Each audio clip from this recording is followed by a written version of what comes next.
Hello, my dear friends. This is Rabbi Aharon Dobinsky coming to you today from the holy city of Yerushalayim, Jerusalem, Israel. I have a little quote for you to start things off today. It's from the poet Rabbi Burns. And it goes, "The best laid plans of mice and men. Why do I bring up this quote? Well, this Shabbos we finished the first book of Torah, Bereshit. We also finished the life of Yosef HaTzadik. Only two people to be known as Yosef as HaTzadik, the Holy One. That's how important he was. That's how special he was. But if you take a look at his life, you'll see why he was special. It wasn't so much what he did, it's what he overcame that was so important.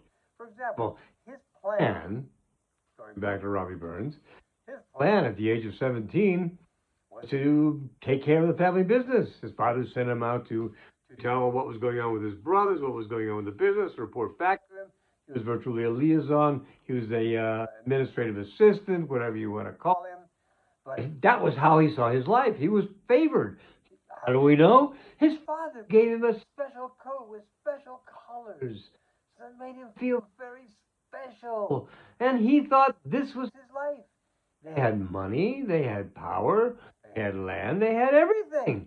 Everything going for them. And his idea and his plan was it was all going to come down to him, and he was just going to have a beautiful, beautiful life.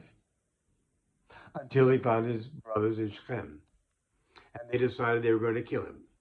They took him and they threw him into a pit because one of the brothers decided maybe we shouldn't kill him. That would be bad, killing our own brother. Put him in a pit and let's figure out what to do with him later. So they threw him into a pit of scorpions and snakes. And as we talked about before, the only one that Yosef had to go to for help was Hashem. And that was the plan of his brother because he was afraid if he didn't go there, Yosef would be on his hands and knees groveling to his brothers to save him. And he knew he was better than that. So Yosef was in the pit.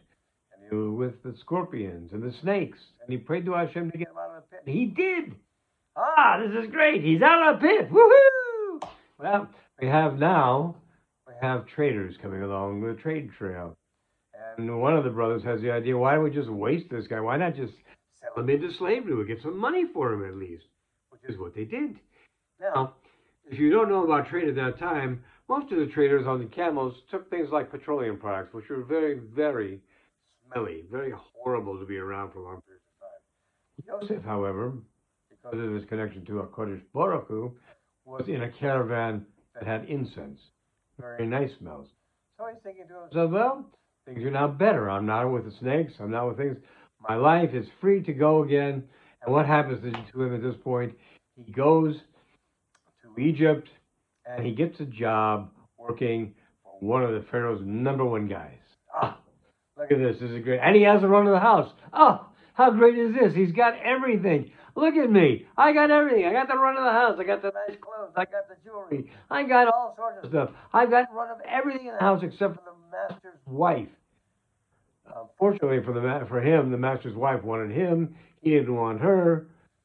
Well, we don't know if he did or not. There are different opinions on that. But the fact is, she made a play for him. The long and the short of it was, he ended up in jail for 12 years. Not part of his plan. His plan was to work, to do well, to get higher and higher, and have more and more money, more and more power, etc., etc. The best laid plans of mice and men. So instead, he goes to jail. And he's in jail. And while he's in jail, the jailer notices that he's got a certain way about him with people around him. So he puts him in charge. There he is again. He's in charge. He's in charge until they have the dreams of the baker and the cupbearer. And they don't know how to interpret them. But Joseph, with the help of Hashem, he knows how to interpret them. He interprets them, and he's absolutely correct in what he interprets. The cupbearer would be reinstated, and then the baker would be hung, and the birds would peck at his body like they peck at the pastries in his basket in his dream. So he's still there, and he says, as the cupbearer is leaving, remember me to the Pharaoh so you can get me out of here because I helped you. Remember, I helped you. Oh, gee, that was a mistake. For you and me, that wouldn't have been a mistake. This is how we would think.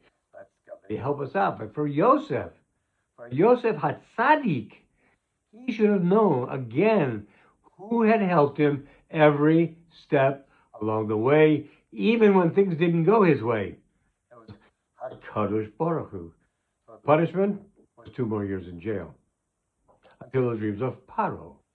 And then the cupbearer remembers, aha, I know a guy who knows a guy who could do the interpretations of these dreams. This would be great for you. So they bring him in, they clean him up, they shave his head, they do all the things to make him look like a regular Egyptian. And he interprets the Pharaoh's dream about the 7 years of good, 7 years of bad. This is great. He's on his way. And Pharaoh says, nobody in all of Egypt will be higher than you except for me. I'm going to give you my ring, and you're going to ride behind me, right with me, whenever I go into any place. Everybody's going to know you're the guy. If they need something, you're the guy. When it comes to taking the grains and putting things away for 7 years, you're the guy. When it comes to 7 years of bad and you're giving stuff out, you're the guy. Wow, does it get any better? He's like got a beautiful home. He's got a great life. The woman who was trying to attack him, her daughter, Pharaoh gives him for a wife. Wow. Beautiful wife, beautiful life. Everything's going his way. Life is good. But look what it took to get there. And I tell you this because it's important we understand that what we see is not necessarily what we get. What we see may just be a jaded preview of something that's coming up later on. For example, Hashem looks down and says, gosh, I wish Yosef were a little bit more mature. I wish he was a little bit more realistic and not such a dreamer. These dreams about his parents bowing down to him, his brothers bowing down to him. What can we do to do that? I know. Let's sell him into slavery. Not you or me necessarily, but Yosef Hatzadik. He goes into slavery. This wakes him up a little bit. It makes him more grown up. And he's grown up, and he goes into slavery, and he's running the house, the butcher, the big friend of the Pharaoh. Life is great for him. But he still is tempted by this woman who keeps trying to drag him into her bed. And Hashem is looking down and going, he's not ready yet.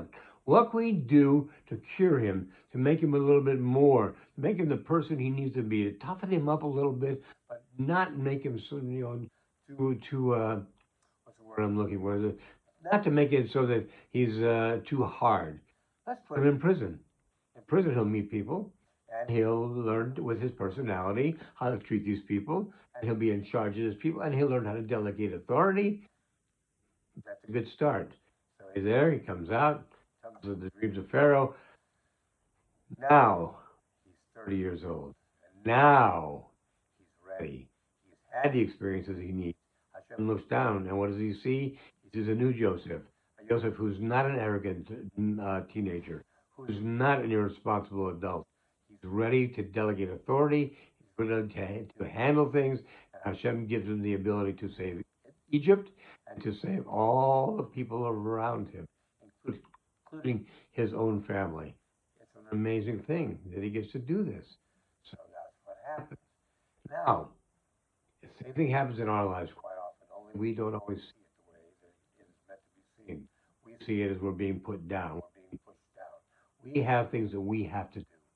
We have to do these things to move us forward. Without them, we're not yet complete. We're not yet ready. We're unqualified to handle the things that are coming to us. And we don't see it that way. We see it as being punished. My friends, we're not being punished. We're being grown. We're being cured. We're being made better for a better situation.